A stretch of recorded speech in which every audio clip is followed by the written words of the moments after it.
عدالتی فیصلے کے بعد شوہر ثانی سے خلوت صحیحہ سے پہلے مفقود کا واپس آ جانا، گمشدہ شوہر کا واپس آ جانا، تو اب اس کا کیا حکم ہے؟ مثلا اگر شرعی عدالت نے 4 سال کے انتظار کے بعد مفقود کی موت کا فیصلہ کر دیا تھا، قاضی نے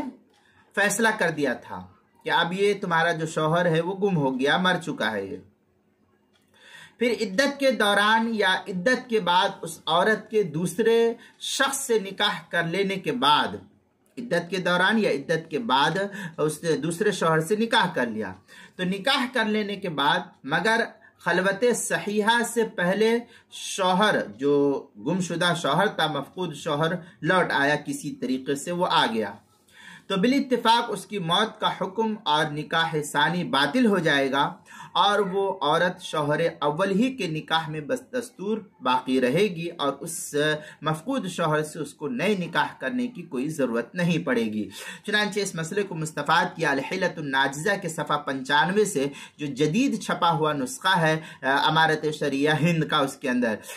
فتاوی ہندیہ میں ہے، فَإِنْ عَادَ زَوْجَهَا بَعْدَ مَضَى الْمُدَّةِ فَهُوَ أَحَقُّ بِهَا وَإِنْ تَزَوَّجَتْ فَلَا سَبِيلَ لَهُ عَلَيْهَا۔ یہ فتاوی ہندیہ کی عبارت ہے، کتاب المفقود جلد نمبر 2 صفحہ نمبر 300، جو پرانا چھپا ہوا نسخہ زکریا بک ڈیپو دیوبند کا ہے۔ اسی طریقے سے مبسوط السرخسی میں ہے، فَإِنَّهُ أَيْ عَلِيٌّ رضی اللہ تعالیٰ عنہ كان يقول ترد إلى زوجها الأول ويفرق بينها وبين الآخر۔ اس طریقے سے عبارت المبسوط السرخسی اس کی کتاب المفقود جلد نمبر 11 صفحہ نمبر 37، جو دار الکتب العلمیہ بیروت کا چھپا ہوا نسخہ، اس کے اندر میزان الشعرانی کے اندر ہے، ومن ذلك قول ابی حنیفہ رحمہ اللہ ان المفقود اذا قدم بعد ان تزوجت زوجته بعد التربص يبطل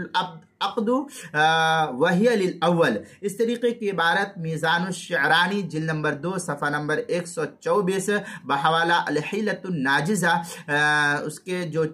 جدید چھپا ہوا نسخہ ہے امارت شریعہ ہند کا، اس کی صفحہ 96، کتاب المسائل 5ویں جلد صفحہ 287 پر بھی اس کو نقل کیا گیا ہے۔